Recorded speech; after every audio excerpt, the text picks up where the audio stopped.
Hello my dear students, कैसे हैं आप सभी लोग। आज हम आपको बताने वाले हैं सीबीएसई क्लास 10 में साइंस का जो फर्स्ट चैप्टर है केमिस्ट्री का, chemical reaction and it's equation, उसमें से मैंने पिछले वीडियो में आपको बताया था केमिकल रिएक्शन के बारे में, उसे कैसे समझोगे। आज हम उसके टाइप्स के बारे में जानेंगे, जहां से एग्जाम में हर बार क्वेश्चन पूछा ही जाता है। 2023 2026 में भी क्वेश्चन पूछा गया है। आप देखेंगे केमिस्ट्री वाले पार्ट उठा के, तो वहां पर एक्सोथर्मिक और इंडोथर्मिक से रिलेटेड क्वेश्चन पूछे गए थे। ठीक है, तो जरा मुझे एक बात बताइए, कौन कौन से टाइप्स होते हैं जिसे आप याद कर लो।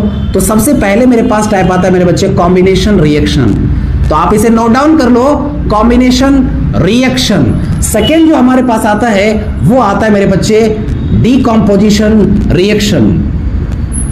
डीकॉम्पोजिशन रिएक्शन, और डीकॉम्पोजिशन में भी 3 टाइप्स पढ़ेंगे, है ना। वहां पर हम लोग फोटोलाइसिस पढ़ेंगे, उसके साथ साथ हम लोग वहां पर लाइट के कारण किस तरीके से डीकॉम्पोजिशन होता है, सनलाइट के कारण कैसे होता है, हीट के कारण होता है थर्मोलाइसिस, ये सारी चीजें हम लोग पढ़ने वाले हैं। इलेक्ट्रोलाइसिस पढ़ेंगे।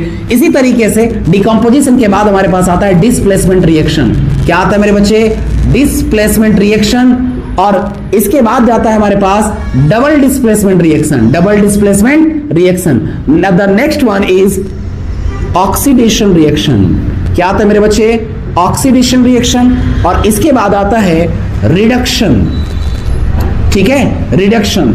और जब ऑक्सीडेशन और रिडक्शन साथ में होता है तो उसको रेडॉक्स रिएक्शन कहते हैं, या ऑक्सीडेशन रिडक्शन रिएक्शन कहा जाता है। और लास्ट में अगर एक्सोथर्मिक, यानी जहां पर हीट का रिलीज होता है, और इसके अलावे एक है मेरे पास इंडोथर्मिक, यानी जहां पर हीट एब्जॉर्ब किया जाता है और न्यू सब्सटेंस बनता है। ठीक है, ये सारी चीजें हमारे टाइप से, इसको पढ़ लीजिए आप, इनसे बाहर क्वेश्चन नहीं आने वाला है। ठीक है।